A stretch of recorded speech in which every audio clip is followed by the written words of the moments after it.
ना दोस्तों, दूसरा कुरिन्थियों 3:17 आपके बीच में रख रहा हूं। लिखा है कि प्रभु ब्रैकेट में केरियोस तो आत्मा है।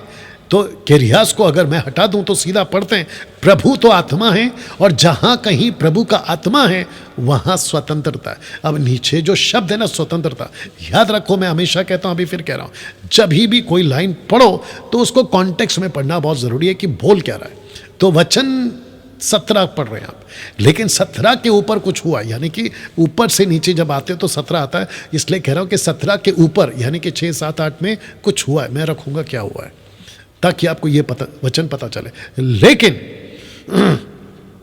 लिखा है कि प्रभु यानी यीशु केरियोस तो आत्मा है, जहां कहीं प्रभु का आत्मा है वहां स्वतंत्र। तो इसका मतलब है कि जहां कहीं प्रभु का आत्मा का मतलब है जिस किसी के अंदर पवित्र आत्मा की टीचिंग है, जिस किसी के पास में यीशु की टीचिंग है, जिस किसी के पास में परमेश्वर पिता का ज्ञान है, अभी वाला रखा था, ये वाला लिखा है ऊपर ज्ञान है, तो उसी के पास में परमेश्वर का आत्मा है। लिखा है कि जहां कहीं प्रभु का आत्मा है और जहां ये बातें होती है वहीं स्वतंत्रता है, लिबर्टी, स्वतंत्रता, आजादी।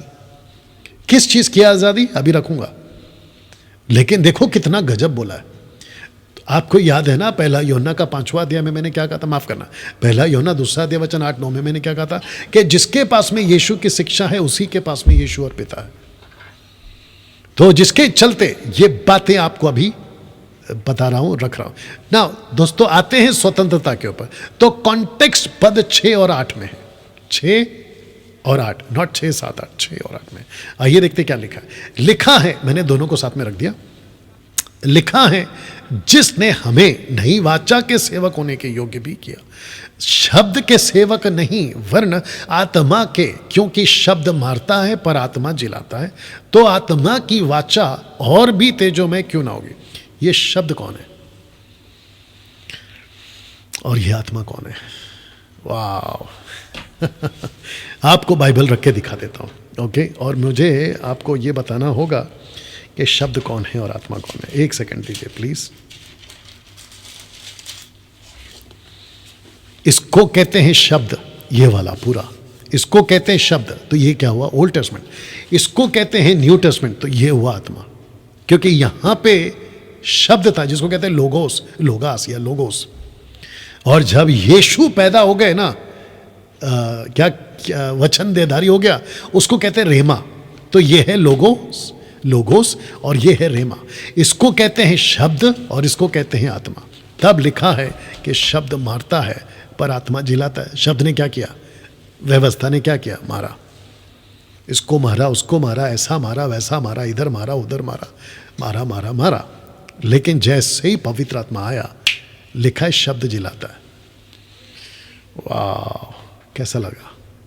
तो लिखा है कि शब्द मारता है पर आत्मा जिलाता है। 8 पे गौर करो, तो आत्मा की वाचा और भी तेजोमय क्यों ना हो। आत्मा की वाचा, अब आपको कनेक्शन मिल रहा होगा, और भी तेजोमय क्यों ना होगी। तो मैं आपको चित्र दिखा देता हूं, मूसा और उसका पर्दा।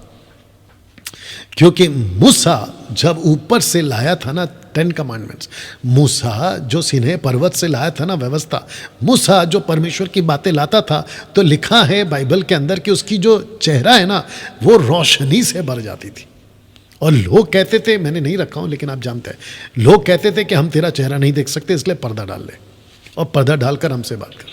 तब जाकर ये वचन आया 15:16। लिखा है कि आज तक जब कभी मूसा की पुस्तक पढ़ी जाती है तो उनके हृदय पर पर्दा पड़ा रहता है। 16 वचन कहता है, परंतु जब कभी उनका हृदय, यहूदियों का हृदय, इजरायलियों का हृदय, लिखा है कि जब कभी प्रभु उनका हृदय प्रभु की ओर फिरेगा तब वह पर्दा उठ जाएगा, तब वो पर्दा उठ जाएगा। तो मैं वापस पीछे जा रहा हूं। मेरा क्वेश्चन ये है, लिखा है प्रभु तो आत्मा है, जहां कहीं प्रभु का आत्मा है वहां स्वतंत्रता है। तो ध्यान से सुनो जिसके पास में ओल्ड टेस्टमेंट है ना, दूसरे शब्दों में जिसके पास में ओल्ड टेस्टमेंट की टीचिंग है ना, ओल्ड टेस्टमेंट गलत नहीं है, क्योंकि ओल्ड टेस्टमेंट से हमको बहुत कुछ सीखने को मिला जो कि मैं सिखाते आ रहा हूं, वैसा वाला नहीं लेना, ठीक है ना। तो जिसके पास में ओल्ड टेस्टमेंट की टीचिंग है ना, और मैं इसमें जॉन द बैप्टिस्ट को भी जोड़ूंगा, जॉन द बैप्टिस्ट को भी जोड़ूंगा, उसकी टीचिंग को भी जोड़ूंगा, ठीक है ना। तो जिसके पास में ऐसे वालों की टीचिंग है ना, उनके पास में आत्मा नहीं है। और जिसके पास में यीशु की टीचिंग है ना, उसके पास आत्मा है। तो ओल्ड टेस्टमेंट में क्या किया आ गया साहब? ओल्ड टेस्टमेंट में आ गया आपका दशमांश। तो ध्यान से सुनो। तो जिसने अभी तक कहा है कि परमेश्वर के भंडार में दशमांश लेकर आओ, ऐसे सभी प्रचारकों को और ऐसे सभी प्रचारकों की फॉलोवर्स को और कलीसिया को मैं कहता हूं कि तुम्हारे पास सिर्फ शब्द है, तुम्हारे पास सिर्फ शब्द है। तो जिसके चलते लिखा है कि शब्द मारता है, आत्मा जिलाता है। अब आपको कॉन्टेक्स्ट मिल गया यहां पे। तो जब भी ओल्ड टेस्टमेंट पढ़ते हैं, उनके आंखों पर, उनके हृदय पर, उनके जहन पर पर्दा पड़ा रहता है। आज भी, आज भी, आज भी आप देख लीजिएगा, आज तक। वाह। तो जिसने दशमांश देना जारी रखा है व्यवस्था के हिसाब से, डैनियल भाई, तो क्या हमको चर्च में पास्टर को पैसा नहीं देना चाहिए? मैंने कब मना किया? लेकिन दशमांश के नाम पे ये वाला हरकत क्यों? आप अगर एक व्यवस्था का एक रूल फॉलो कर रहे हो, बाइबल कहती है, व्यवस्था कहती है, आपको सब मानना पड़ेगा। तो व्यवस्था के हिसाब से अगर आप दशमांश दे रहे हो तो जाके खतना भी कराओ, फिर जाके जानवरों का बलि भी चढ़ाओ। लेकिन भारत में नहीं करना, आपको इजराइल जाना पड़ेगा, आपको यरूशलेम जाना पड़ेगा, वहाँ पे जाके करो। यहाँ नहीं करेगा, यहाँ नहीं चलेगा। क्यों? क्योंकि कॉन्सेप्ट वही है, वहाँ पे करना है, मंदिर में करना है, मेरे भवन में। तो परमेश्वर का भवन किधर है? यरूशलेम में, इधर नहीं है। ऐसे ऐसे सवाल उठेंगे और ऐसे ऐसे सवाल उठाऊंगा जब मैं दशमांश के टॉपिक पे आऊंगा। तो मैं सबसे पूछना चाहता हूं उन प्रचारकों से जो दशमांश के नाम पे, आपको पता है, मुझे किसी ने बोला कि डैनियल भाई, ये बाकी पास्टर्स और बाकी प्रचारक आपसे क्यों चिढ़ते हैं? क्योंकि आपने कई लोगों की दशमांश के नाम पे जो दुकान चल रही थी ना, आपने प्रचार के माध्यम से उनकी दुकानें बंद करी है।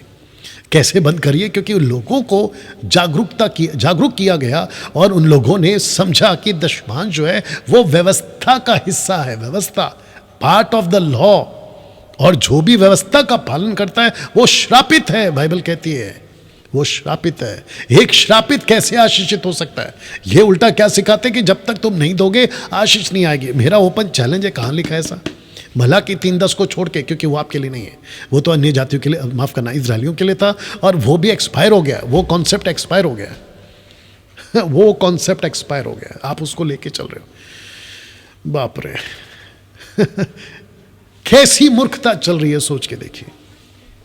तो जिसने भी आपको यह सिखाया उसको पलट के पूछो, उसको पलट के पूछो। अच्छा, कुछ लोग ये भी बोल सकते हैं अभी जो देख रहे हैं मुझे, ये लोग बोल सकते हैं कि डैनियल भाई ऐसे कैसे? हमने तो क्या कहते हैं, जब से दशमांश देना शुरू किया तब से हमारी नौकरी, हमारा बिजनेस, हमारा घर, हमारा सब कुछ ब्लेस हो गया। हे मेरे भाई, पागल वाली बात मत कर।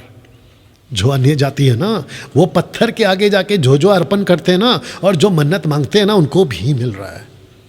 तो ये कॉन्सेप्ट हमारे पे मत थोपिए आप, और ये लॉजिक मत लगाओ क्योंकि ऐसा करने से ब्लेसिंग आ रही है। तो लूसीफर की भी आराधना करो, क्योंकि लूसीफर ने साफ कहा है, अगर तू मुझे आराधना करेगा मैं तुझे सब दे दूंगा। तो जाके उसकी भी करो, क्योंकि तुम लोगों के दिमाग में ये बात डाला गया है, ऐसा दोगे तो ऐसा पाओगे, ऐसा करोगे तो ऐसा मिलेगा। मेरा क्वेश्चन ये है, क्या तुम मसीह इसलिए बने थे कि तुम्हारे पास में 10-10 गाड़ियां हो? तुम मसीह इसलिए बने थे कि तुम्हारे पास में 4-4 घर हो? तुम मसीह इसलिए बने थे कि तुम अमेरिका, अफ्रीका, कनाडा जाओ?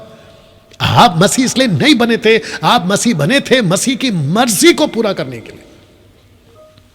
और आपके बीच में कुछ प्रचारकों ने, जो पेट के सेवक हैं, उन्होंने क्या किया? अपनी दुकान चलाने के लिए, अपना सब कुछ बनाने के लिए आपको लूटना शुरू कर दिया। और उसके चक्कर में इक्का दुक्का लोग बाय फ्लुक, इसको कहते हैं अचानक से आपका कुछ अच्छा निकल पड़ा, जो कि होता है, जो कि होता है, जो कि होता है। लूसीफर ये करता है, झूठी आशीष। मैं आपसे ये भी पूछ लूं, लगे हाथ इजरायलियों को क्या मिला था? 40 साल आशीष नहीं मिली थी? बिल्कुल मिली थी। क्या उन्होंने खाना नहीं खाया आशीष के रूप में? बिल्कुल खाया। क्या चमत्कार के रूप में पानी नहीं मिला? बिल्कुल मिला। क्या उनके कपड़े फटे 40 साल? ऐसा बाइबल रिकॉर्ड करती है कि उनके कपड़े नहीं फटे, जूते नहीं फटे, उनके किसी प्रकार का कोई हादसा, नुकसान नहीं हुआ। वो क्या था? आशीष।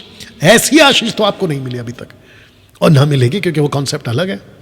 लेकिन क्या वो सब के सब प्रतिज्ञा के देश में पहुंचे, क्या उन सब से परमेश्वर खुश था? बाइबल रिकॉर्ड करती है कि परमेश्वर उनमें से एक से भी खुश नहीं था।